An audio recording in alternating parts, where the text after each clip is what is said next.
allegations and believe all the stuff that was hearing that the media was putting out there.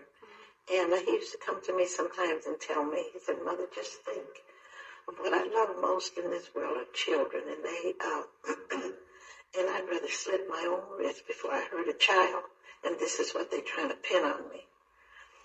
And I just want them to know that Michael wasn't like that, and the first child that they tried to accuse Michael, he had come forward and said Michael didn't touch him.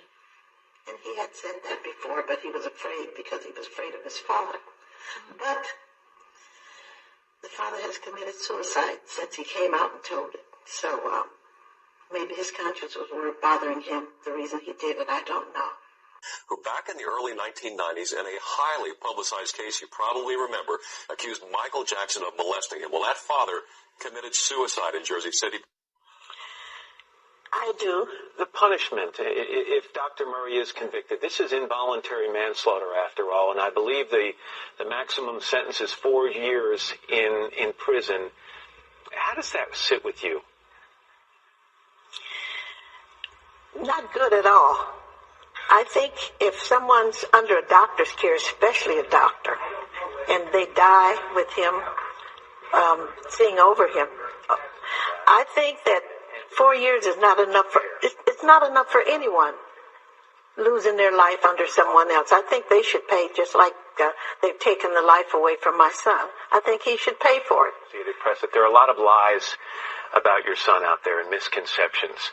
If you could set some of them straight right now, what would you like to tell people? Well, the first thing I'd like to tell them that as far as Michael being a child molester, that's the biggest lie ever been told. Well, no, I guess nobody seemed to know that his first accuser, after Michael died, there was an article that he came and he confessed and Michael never touched him. It was a big lie, and his father just wanted to be rich. And he said, I'm so sorry I didn't get to tell him this before he died. And yet, Mrs. Jackson, there was a settlement made, a payment made by your son to the accuser. And if there was no guilt, why was the payment made? Well, his lawyers told him that he should just pay the money because Michael was out on tour at that time, and they thought that just paying the money and shut the people up would be the right thing to do.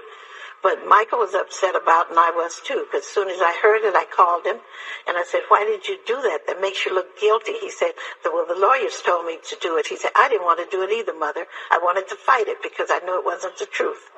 What is it you miss most about Michael, Mrs. Jackson?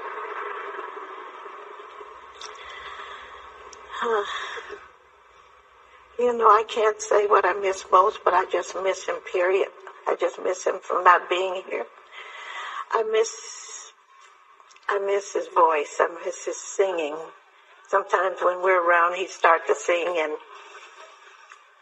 he'd end the song, and I'd want to ask him sometimes to sing, to sing it again, because I just loved his voice.